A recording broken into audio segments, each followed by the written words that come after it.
Good evening. Hello. Welcome to SteamPaper. And here we are on a lovely sunny evening.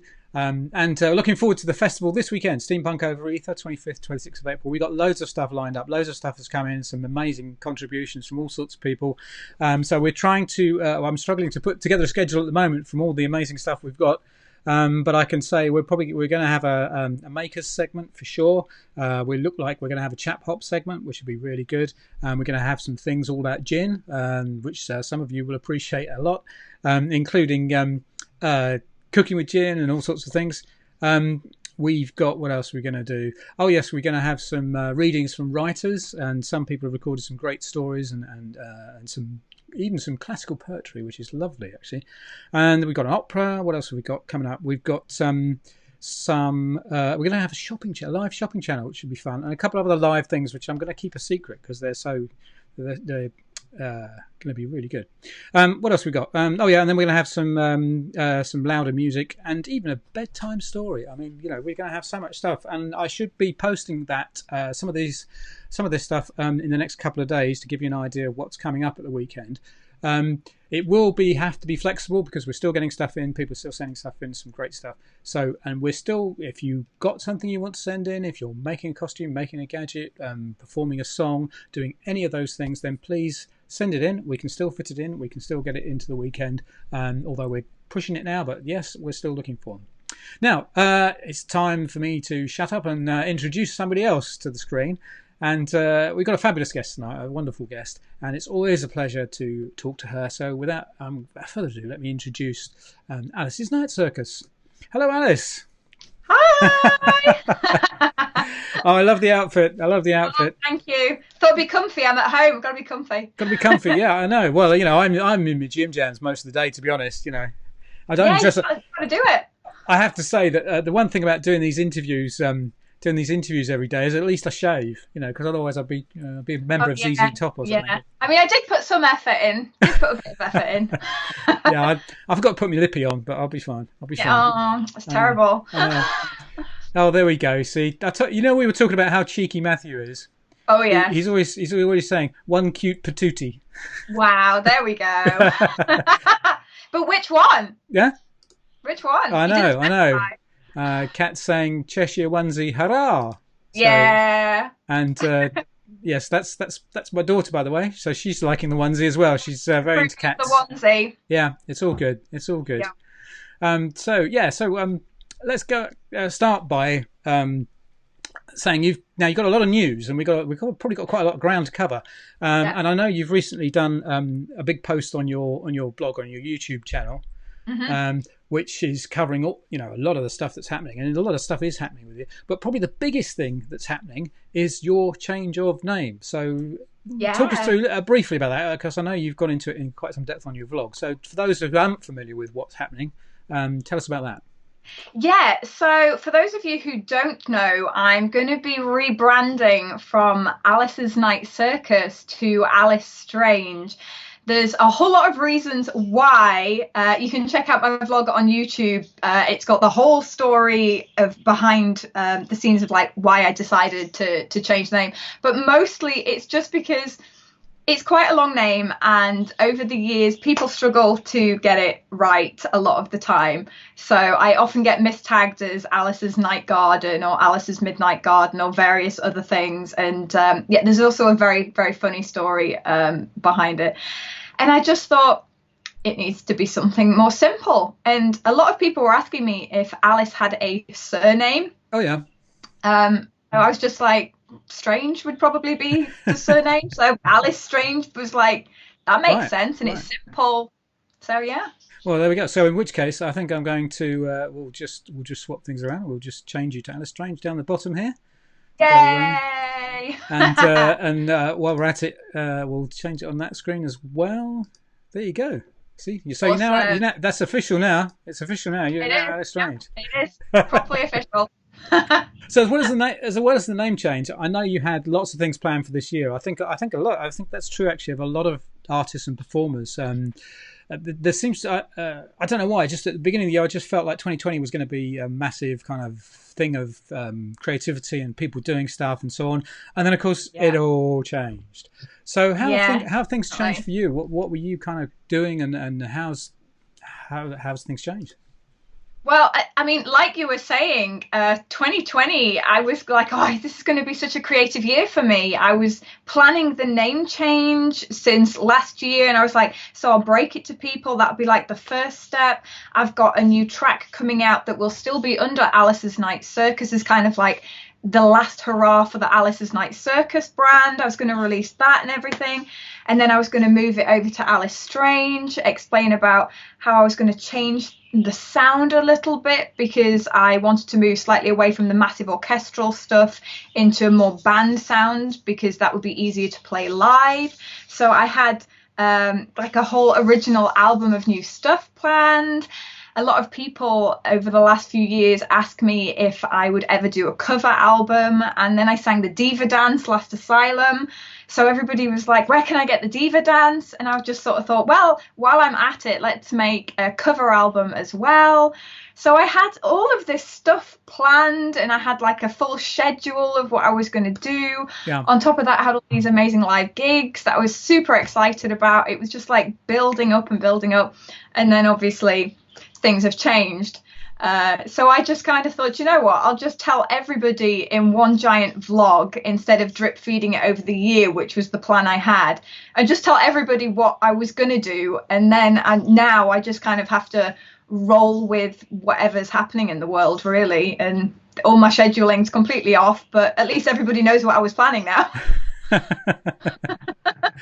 Now I've got a comment back here. Let's see if I can find it. Back in the stream, here we go. Asking, is that a Judge Dredd shoulder armor in the background? Well spotted there. Yeah, it is. Yeah, I pulled it out of its box because I need to remake the whole outfit. So that needs to be redone. So it's up there to remind me that I need to. That's on the to-do list. Yeah, because the one thing, I mean, I've got a list of questions here of things to ask you, but the one thing absent from that list, because we've got so many other things to talk about, is actually your costume making and everything. So we'll have to catch up about that at some future date and talk costumes, because that's one thing I know. I've seen you work. I think you've posted some pictures of something new you're working on. But anyway, that's not talk about that. Yeah, I'm working on quite a few things at the minute. Yeah.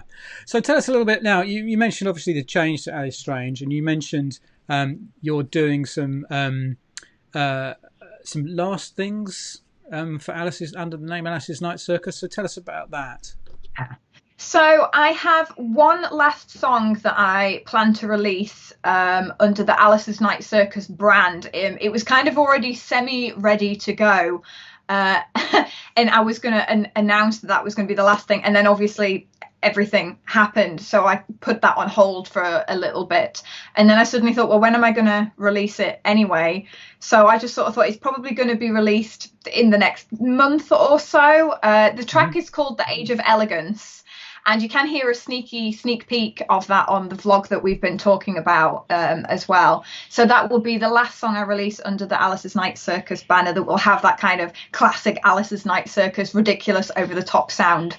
It's not ridiculous at all. It's a fact. It's mad and ridiculous. Yeah. So moving on from Alice's Night Circus into Estranged, tell us a little bit about how you see the differences between Estranged and Alice's Night Circus, and how it's going to differ, and how it's going to be. Some parts I suspect are going to be the same, because it's still you singing, it's still going to be your amazing voice. So tell us a little bit about that. So really what I decided to do was, when I started Alice's Night Circus, I had a very different plan for where I was going. But when I started to perform, I suddenly realized that the thing that I'd imagined wasn't necessarily the direction I wanted to be going in. So I guess I started automatically edging myself more towards being a solo act. And a lot of people are always asking if I would ever play with a live band.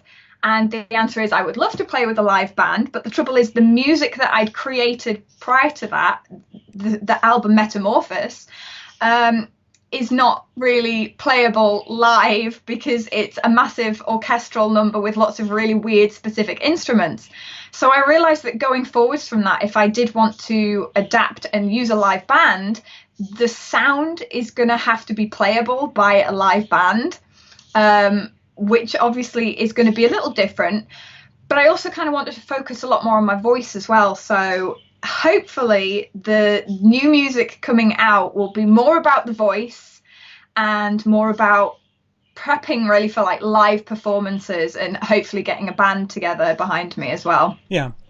So what sort of when you talk about a band, what sort of lineup are you talking about? What sort of instruments, musically, how's it going to work? I'm hoping to have like a really classic band setup, so it'll be like drums, guitar, bass, and hopefully in the recordings, obviously there will be a fuller sound with other things going on, strings and everything, but hopefully it will make it more playable live.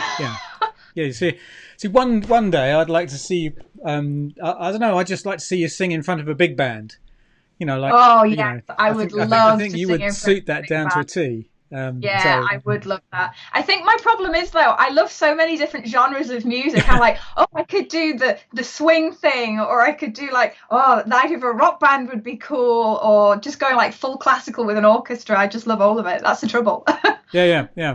Now, Kat's asking, speaking of bands, have you considered duets or a choir? I was very lucky that I did use a choir on my first album, Metamorphosis. I used the Sheffield University choir, who just happened to be in the studio recording something else. And my producer said, should we just try and get them in on this track? And I was like, heck yeah, let's just do this. So I did get to use a choir on that. And I guess I would like to use a choir in the future because it has such a lovely communal sound with a choir. Yeah, definitely. Yeah. Cool.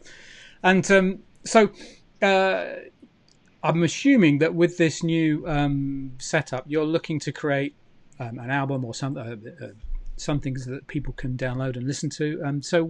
What's the timescale of that? Well, obviously we got slightly thrown off. I had started to write original music prior to everything that's happened.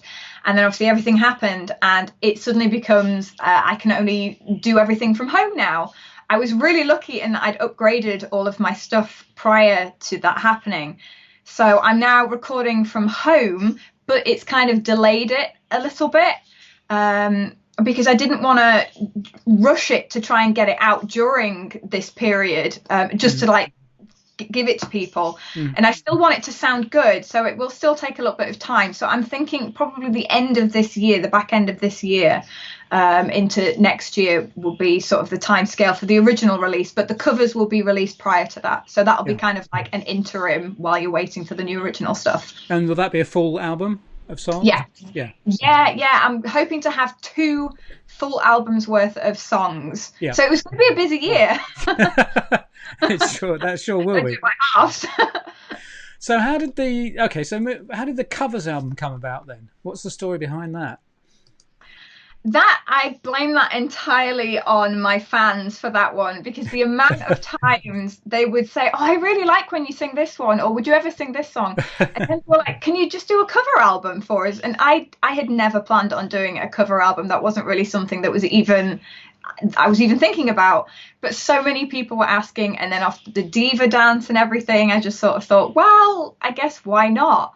But I've decided on this cover album that all the tracks, it's not just going to be like me singing over a backing track. So we've kind of rearranged them. There's only 2, I think, that will be in their original formats. One of which will be the diva dance, because I know how much people love that. So I needed to get that recorded. The rest of them, I kind of liked the idea of making it sound a bit like a live session. So it's just kind of like me singing really low key and making it about the voice, and changing them a little so they're original and unique to me. So I thought that's what I do with a cover album. So I think personally, I think if you're going to do a cover, then you need to do something different. I honestly, I think it's sometimes you get people to cover a song and they do it almost exactly the same as the original. It's like, well, what was the point of that? I think you need to bring something of yourself to it. Definitely. In my humble opinion. But yeah, no, I totally agree. And I've picked a yeah. few songs where I was like, I have sung them at gigs in their original format, but for the actual recording and putting them on a cover album, I want to do something a little special with them. So Cool. yeah, hopefully people will like them. And have you got any? Can you tease any of the covers you're doing at all? Can you tell us any?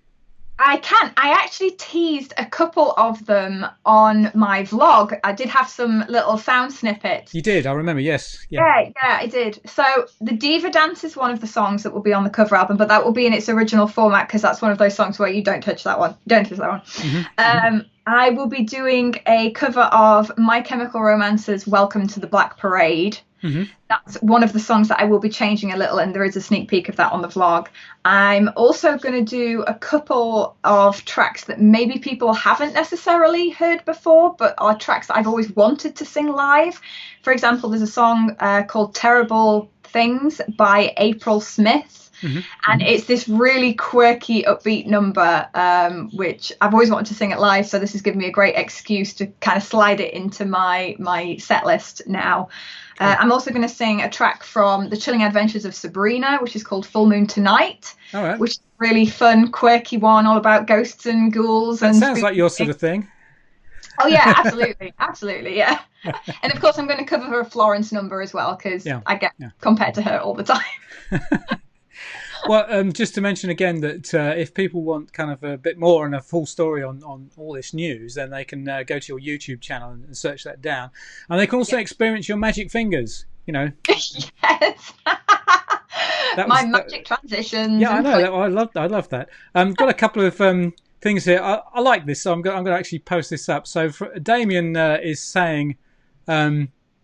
not a question, more a request. Can I get a cheeky hello from Alice to my 4-year-old daughter? She loves listening to you in the car. Oh, that's really sweet. Yeah, no problem. Hi. Thank you for listening to me in the car. Now, you've been talking about covers, so we've got a question. Can we have Over the Rainbow? Oh, yeah, that's because I did that the other day, isn't it? Yeah, that's on my YouTube as well. Colin Matheson's asking, any Kate Bush on the cover album? Oh, Kate Bush. Now, you know, the thing is, I actually didn't pick any Kate Bush songs. Yeah. There is a reason why, because you mentioning how a song should sort of, if you're going to cover it, make it sound a little bit different. And my problem is I sound exactly like Kate Bush. So it would literally just sound like Kate Bush singing her own song, which I'm not, like, that's not a bad thing, because I love Kate Bush. Yeah. But I think a lot of people like Kate Bush, yeah. Yeah, I mean, I get this when I'm recording, but the people who produce me regularly say, can we have less Kate Bush on that? Yes. Yeah, you need your own distinctive sound. We've got Kat saying, anything from Labyrinth on the covers album? Ooh, I know quite a lot of Labyrinth fans. That's a good suggestion. I did actually sing Dance Magic Dance at the Fairy Festival last year. So that's probably where a lot of the Labyrinth hints are coming from. But no, sadly, Labyrinth didn't make the cut this time, I'm afraid. And Neil Darby's suggesting you should have a backing band and it should be called the Stranglings or the Strangelings. Strangelings, I'm guessing. Strangelings. Strange. Either would work. That's quite a good name. Yeah. Ian's, so there you go. So you got Babushka by Kate Bush. Somebody wants you to sing. Good song. Yeah. We've got another one, All About the Bass. Ooh, yeah. Postmodern Jukebox. I do have a Postmodern Jukebox track on the cover album, but it isn't all about the bass. No, it's actually Seven Nation Army. Oh, I like that one. Big fan of White Stripes and Yeah. And what's his name on a guitar? Great guitarist. Yeah. I want to say Jack White. Is that his name? See, I get sidetracked and I forget what I'm going to ask you. Any Megan Trainor? See, I don't know who these people are. Megan Trainor. Yeah, that's all about that bass. Oh, yeah. Okay. Yeah. See, I'm just not with the young crowd. That's the problem. I don't know who these people are. It's sad. I only know that because of Postmodern Jukebox. Yeah. Oh, we got loads of suggestions. Chase Everett, Bad Things. Ooh, that is a really good suggestion. Yeah. And the reason why I say that is a good suggestion is because some of the tracks that I've been working on do have that slightly twangy Southern Gothic kind of sound to it. Yeah. And when I was working on it, I actually commented and said, "Oh, this kind of sounds a bit like that." Yeah. Yeah. And again, your kind of feel, look would go really well with that. Yeah. Yeah. So I suppose the question, I mean, I'm going to talk about where we can get hold of all these things at the end. And is saying a cover of Seven Nation Army will be awesome. Yes, it will. Yes. We can all agree on that. Excellent. So yeah, and I should explain to anybody watching that I'm occasionally looking over here, which is where my notes are, and I look over there because that's where Alice is, and then I look over there because that's where your comments are coming in. So it's not that I'm kind of not looking at you guys out there. I'm trying to manage all of this at once. So we. I think one of the things that you've been quite good at is doing stuff like videos and so on, and pushing videos out and being quite active in that way, and being active with your bands as well. Will you be doing more of that in the current situation? Will you be doing perhaps some live gigs online as well?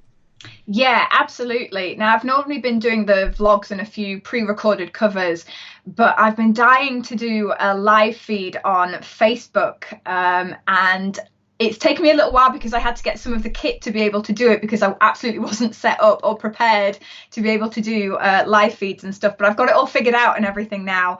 So hopefully, fingers crossed, I now have a date, which I'm going to look at and just check. Wednesday, the 29th of April at 8 o'clock.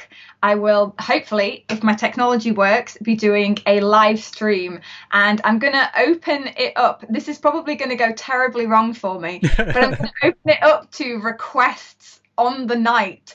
So literally while I'm singing away, I'll be checking out the comments and trying to hopefully pick some songs that I know well enough to sing out of the comments section. Although I'm half expecting to get through some songs and then suddenly realise I don't know them that well. Well, all you need to do, here's a tip from the professionals, all you need to do is sing potato. That's what I'm told. Sing potato. Oh, that's a good one. Yeah, absolutely. Works every time. Well, I think that's very brave of you, to be honest. I think that's really brave of you. And I thought it would be really fun as well, and it would allow people to kind of interact as well. And that in fact is 1 week, 1 week and half an hour away. Yes, it is. Yeah. Yep. Actually, I'd like to mention at this point that you have recorded a fantastic set for Steampunk Over Ether, which we're going to be showing during the weekend. It's a great set. So if anybody wants to hear Alice sing, then that's a great opportunity. You've done quite a few songs, so yep, and it's very good. I had a sneak preview. I had a quick look, and really good. Yeah, there's some of the covers that'll be going on the album in there as well. Oh right, okay, cool, good. So I suppose I'm just looking to see if we've got any more questions. If anybody's got any questions for Alice, then do type them in the comments so I can see them. I can pull them up. I like this one. So Donna Marie has said, my 10-year-old son just said, "Is that who sings hums tunes to Curious World?" Yes. Yep, Yes. definitely is. I don't know. We could always hear. Oh no, you're on that side, aren't you? Yeah, I know. It's confusing. It's so confusing. Back to front. And somebody's asked, "Are you a Doctor Who fan?" I am a Doctor Who fan. Because there's a mention of an episode called Dark Water. Oh, is there? Yes. Oh, I didn't know that. I know. Yeah, I'm like a fan of Doctor Who, but I'm not the level of knowing the episode titles and stuff. I'm a huge fan of these things, but my memory is so bad that I just can't remember I'm terrible things. at remembering stuff. Malika, Lady M, she's a big Star Wars fan, and she kind of remembers these things, and it's like, how did you, I can watch the same movie and she'll remember it all, and I'll go, what's that about? Yeah, when people can just like quote their favourite movies, I'm like, how can you do that? I know. So let's talk about. You've also going to do some other things, I know. So, for instance, my researchers tell me. I was saying in another interview that I've always liked the Michael Parkinson interviews where he goes, I read somewhere that you, and full well it's not that he's read it. He's got researchers. A team behind has told him. Yeah. So a little rabbit told me that you were going to do an instrumental version of an album. Now, what's that all about? Yeah. So I get quite a few messages from people who are doing singing competitions or exams or studying music at school, and they always ask me if I have any sheet music or backing tracks Yeah. that they can use to do my music. And until now, I have had absolutely nothing, so I've been unable to help them, unfortunately. But it reached a point where enough people were asking where I sort of thought, well, I guess I could release an instrumental album and, people can use that stuff for their exams and competitions and sing my stuff if they would like to. And then I thought it would be really cute to encourage people to record themselves on YouTube and everything and like tag me in it. Brilliant, so that I could have a listen as well and link it all up to my YouTube account and could maybe run a competition or something like that for like a publicly voted for thing. Yeah, it's just sort of, it's just an idea in my head at the minute, but I definitely want to release an instrumental album and let people have that chance. And also a lyric sheet as well. Oh yeah, I've recently released a free lyric sheet which is up on my store, mostly because a lot of people have no idea what my lyrics are and they get a bit confused, but then I get them wrong live anyway, so I switch them around, which doesn't help them learn the tracks at all.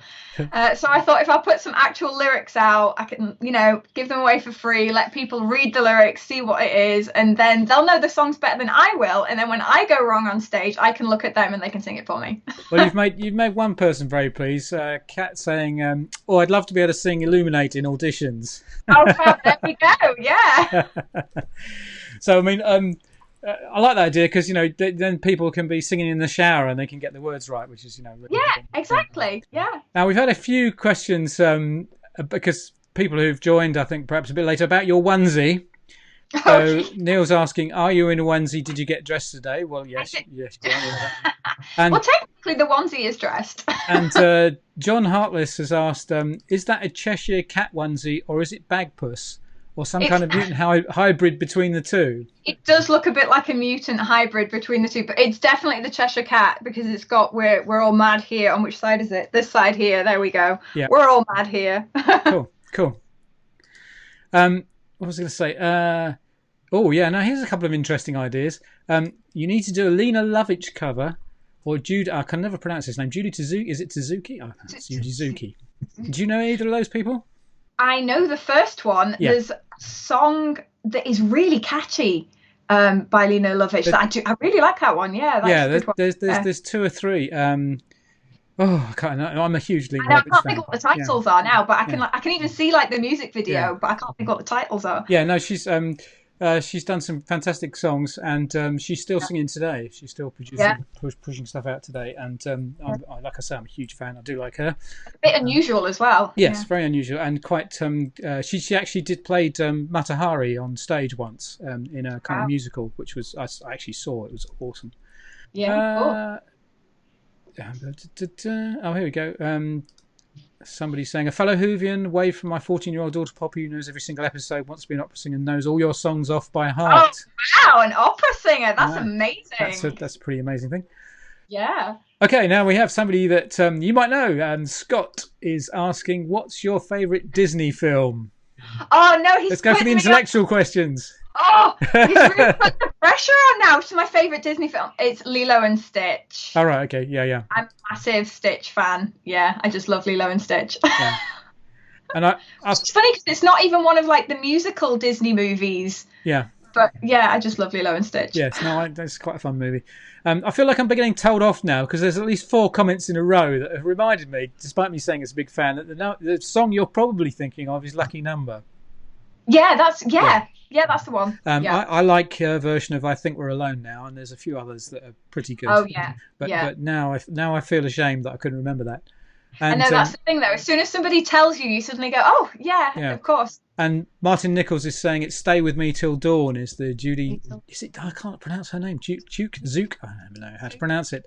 "Stay With Me Till Dawn" is her song, which again doesn't ring a bell to me, but. Don't know. I don't think I'd know that one, or it might be one of those ones where I hear it and I know it. Then I'm like that. I kind of go, no, I don't know that, and then it's played. Oh yeah, that one. Oh yeah, I do know that one. Yeah.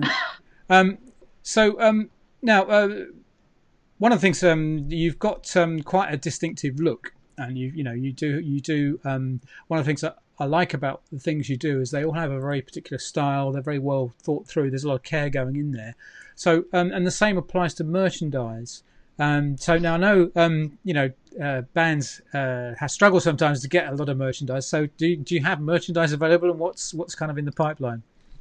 Yeah, I do have merchandise available. It's all on my alicesnightcircus.com shop at the minute. I've got all sorts from patches, pins, t-shirts. There's music obviously available as well.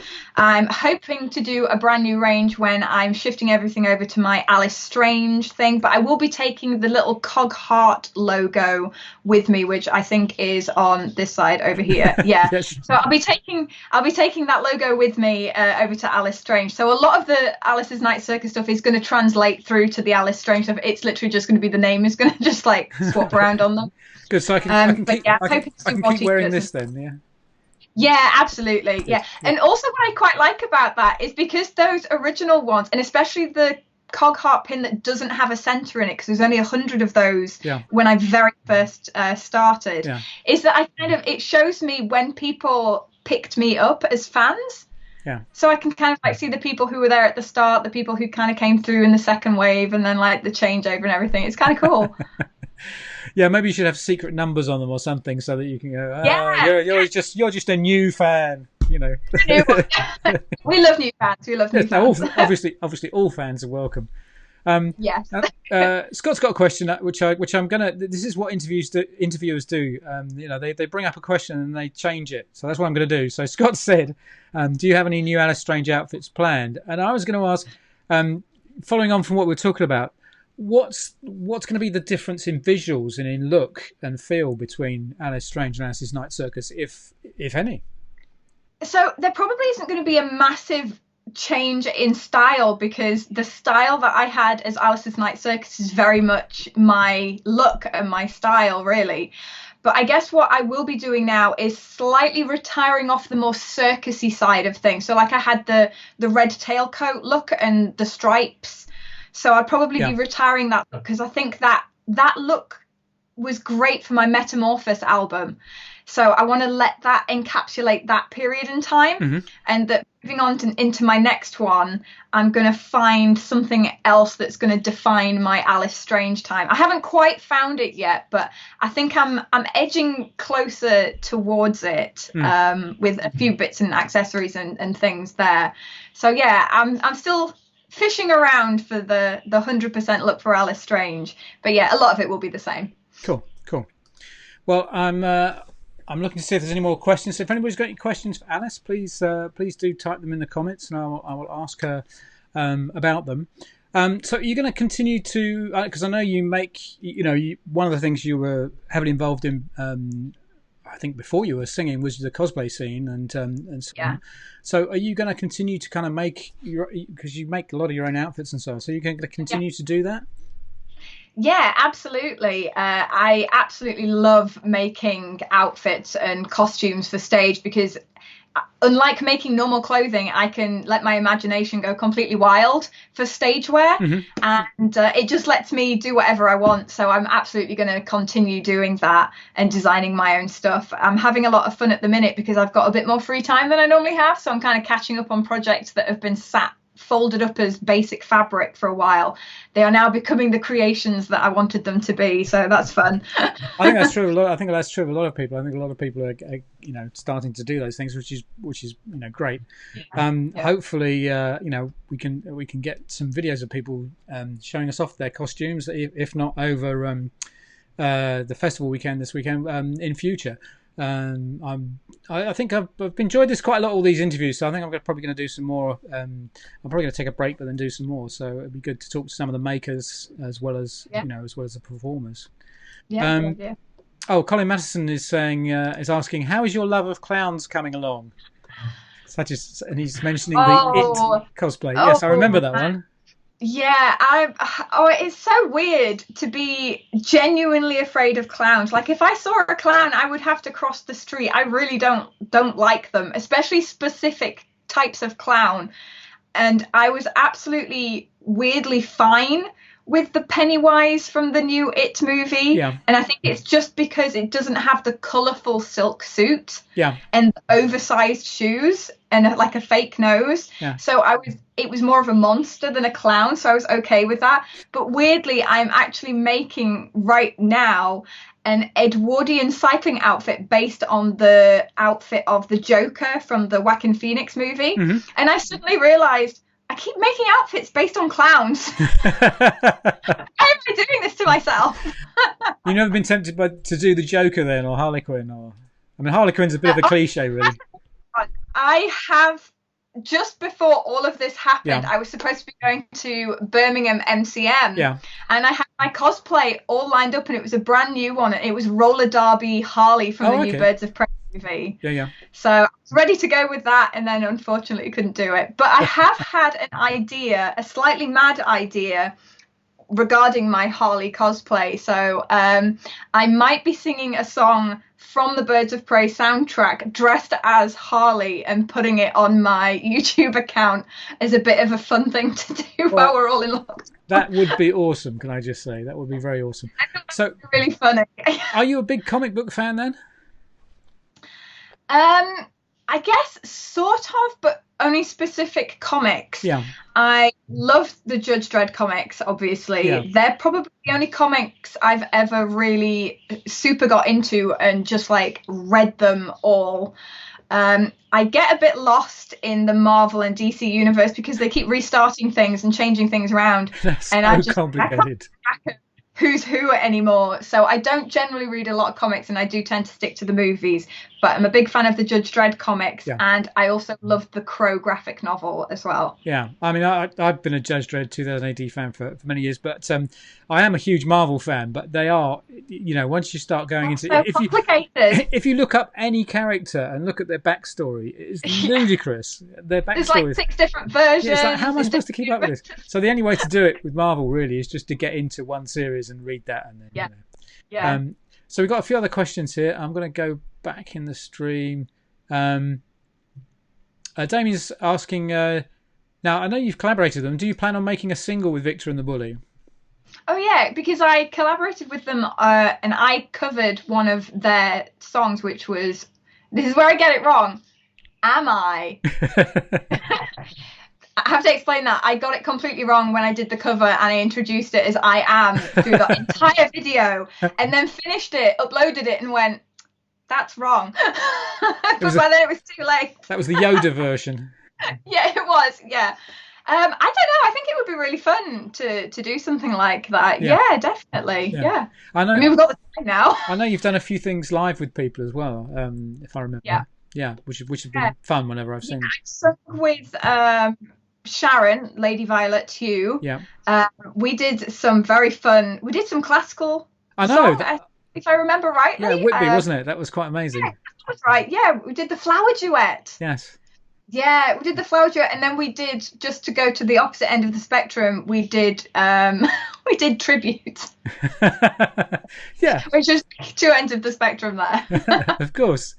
So following on from that, Hal Compton's asked, how about collaboration with Birds Eat Baby or Lindsay Sterling? Now, there's one I think would be difficult to organise, but... yeah, I mean, that might be a little bit difficult. I'm sure she's got a lot on her plate, but yeah, collaboration with Lindsay Sterling would be amazing. Yeah.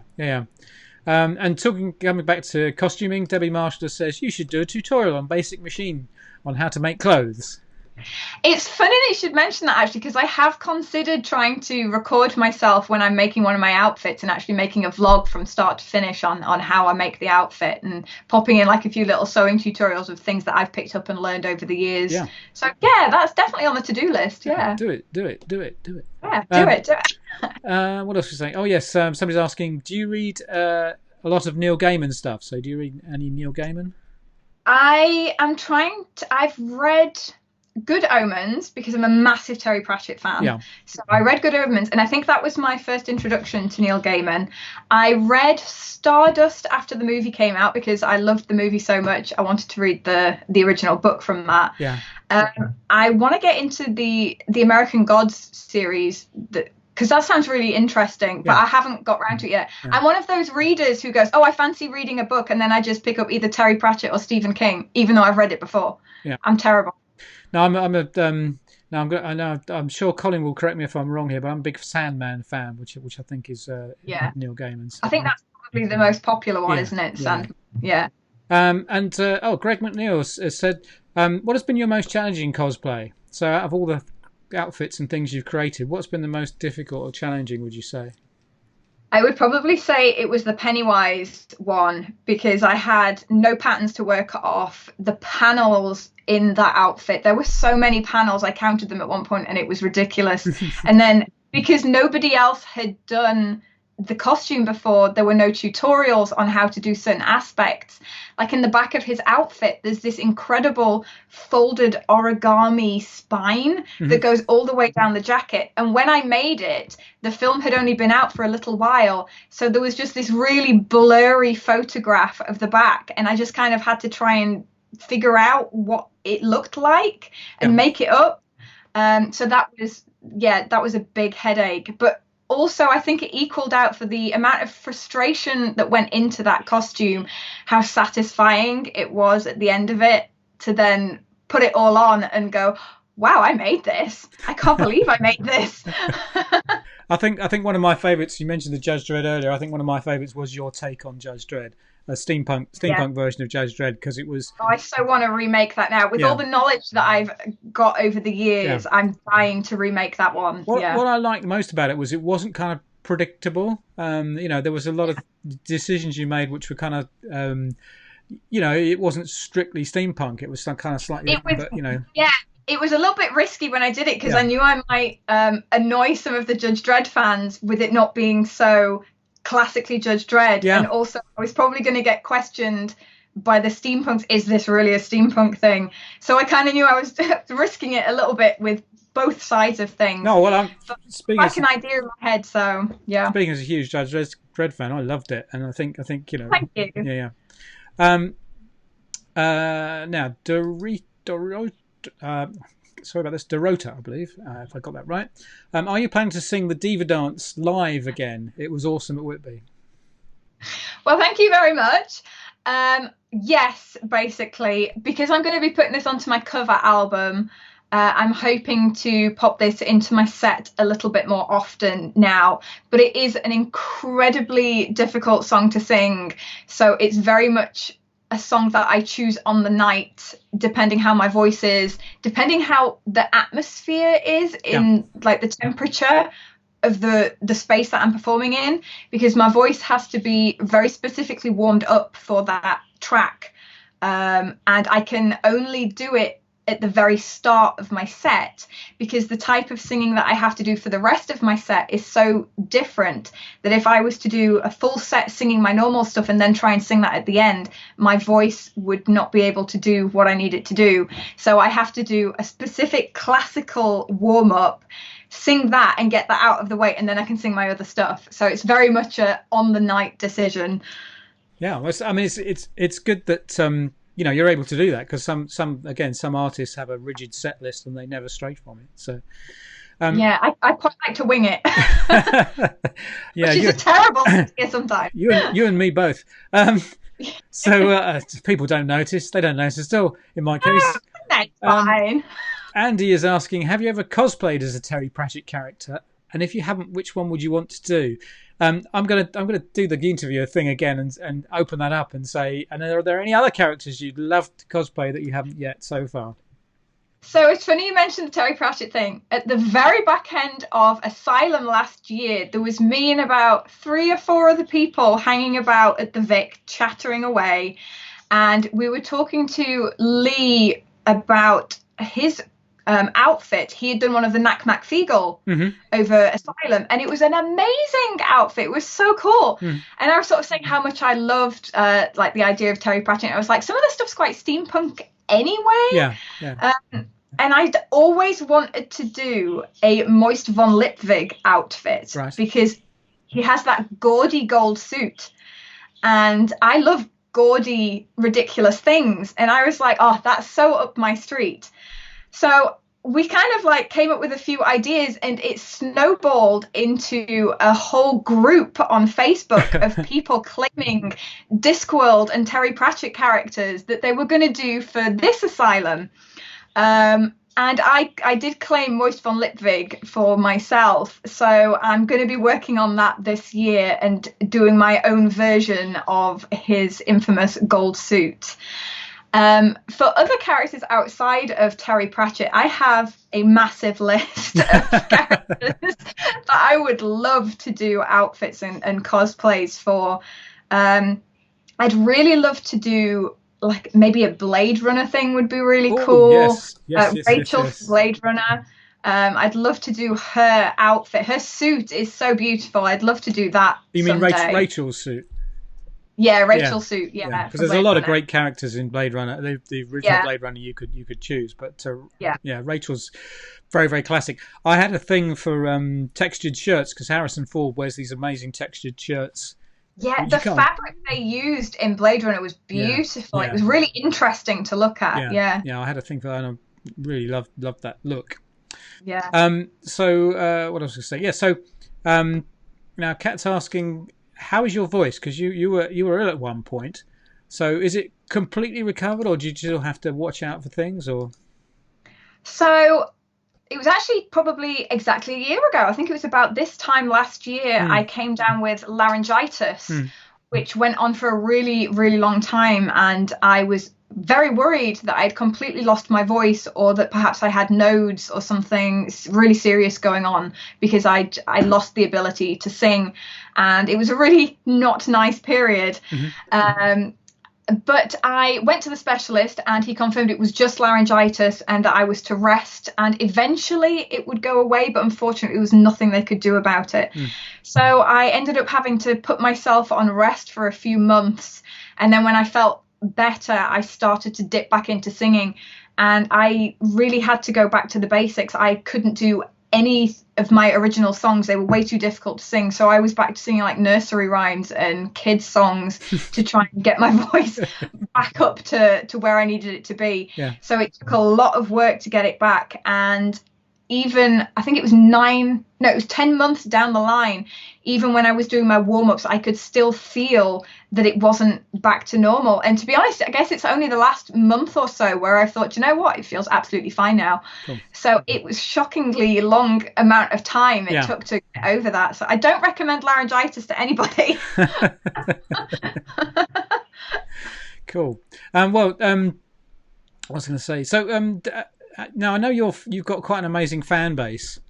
I have. They're amazing. Do you have any? No, I have to be careful how I phrase it. Do you have any interesting stories about your fans and what they get up to, or if you had any interesting things sent to you, or? Oh, I've had so many interesting fan experiences. You can actually see. I've just realised in this video, just back here. Where are we? Here. This strange-looking long thing. It's actually a little wooden puppet of Mr. Strange, which is really cool, and that was given to me by a fan as well. So I get given some really lovely, cool stuff that people have been inspired by my songs. I think my most fun moment, though, was when people decided to start cosplaying Mr. Strange. So occasionally when I go to gigs now, I come face to face with my own creation, which is fantastic and terrifying. And I just love how creative people are with it. But yeah, that's probably like my favorite moment is when I get to see somebody cosplaying one of my songs. I've also seen a Penny Dreadful as well, and she was done up with like this big puppet set. It was really cool. It was amazing. Yeah, I mean, it's steampunks, they're just creative. They're so you can't stop them, creative. can they? Yeah, they're so creative. They're amazing. Yeah. Well, so I think we've been chatting now for a little while, so I'm going to ask you a couple of last questions, and I'm going to take, if anybody's got any questions, it's probably your last chance to ask Alice. So if people want to follow you and buy your stuff and support you and find out what listen to your music and buy your music, where are the places to go? So the best places to go, everything I've got merch-wise is all on my shop at alicesnightcircus.com. So you can get the hard copies of CDs and everything, and I will be releasing a digital download as well, so you can get a digital version of the album. That's where all the lyrics are. T-shirts, pins, patches, badges are all on my Alice's Night Circus website. But you can also listen to stuff on the usual sort of places like iTunes and Amazon, Spotify. The tracks are all around on there as well. I have all of my social media accounts. So I've got my Instagram, which is where I generally put a lot of my photography and stuff like that, and all my outfits and things like that, because that's quite a visual one. That's Alice Strange Official, which has just changed from Curious by Alice to Alice Strange Official, and is the first of my social media accounts to like start the transition over. So just so people are aware of that, because I know if you try and tag me as Curious by Alice now, that won't work. Okay. I also have my Facebook account, which is where I generally keep up to date with all my news and if I've posted new videos and everything, and if there's any events going off, and I'll put up a thing about when I'm having my live feed, and the live feed itself will be on my Facebook account as well. I've also just opened up a Ko-fi, I don't know how we're pronouncing it, Ko-fi account at Alice Strange, because obviously everybody's gigs have been cancelled, so nobody's getting any money or anything anymore. So any kind of support, it's really helpful. Just like buy me a coffee, and it helps me working through my new album and the new covers and everything, and just helps support as well. We've got no income. And then obviously I've got my YouTube account, which you can find under Alice's Night Circus still, and that's got all of my vlogs on it. I keep throwing covers and anything that I'm doing sort of regularly on there as well. Yeah. I'll be putting all these links. Putting all these links here. Oh, I'm going to focus. Hello. There we go. I'll be putting all these links in the description once this is uploaded and settled down. Then you can go back and edit it, and I'll be putting in all these links so that people can find them and click on them, because obviously you can't click on this video, but you will be able to click on those. I mean, there's a couple of great ways nowadays to support artists. And a lot of artists are using Patreon. I've talked about that in previous in previous videos and in interviews, which is kind of ongoing thing. But there's also Ko-fi again is another good one, because obviously at the moment lots of artists who have relied on gigs and events and things like that to earn money so they can make more music and more fun things. That source of revenue's dried up, so it's a great thing. All those things are great, and check out. That's one of the reasons for doing Steampunk Over Ether, is to remind people that these artists are out there, they're doing amazing things, and to support them. I'm going to take a couple of asked questions from comments here. Somebody's asking about, will you be doing another gig in the castle? Well, I think that's not probably something you can answer, and it's not something I think anybody can answer at this point in time. If I had a crystal ball, yeah. I would be able to tell. Yeah. So I don't think anybody knows at the minute. No, and I mean, I think that's one of the problems that we just don't know when people will be able to do live gigs again. So yeah. Neil Darby's asking, what's your favourite gig location? Ooh. That's a really good question, actually. Well, what's the favourite? What's the favourite place you've ever played a gig? My favourite gig ever has to be when I got to support Steam Powered Giraffe at the Engine Shed. All right, yeah. Because that was such an amazing gig. It was a really lovely venue, very welcoming, and the audience was so excited. So the atmosphere felt amazing in there, and it was just really, really nice evening, just a lot of fun. I think most of my favourite gigs are generally at Asylum, because memorable things have happened at them. I also really loved playing the year that I released my Metamorphosis album was terrible for the weather. It absolutely threw it down, and it was horrific. And a load of other acts had to cancel because the stage was flooded, the rain was coming in on the stage. But I kind of organised that was going to be my big release for my first album. So everybody turned up, and bless them, they all stood out in the rain while I sang some songs, because I was like, they turned up, so I'm going to sing for these people, even if I have to stand in the rain myself and do it. Yeah.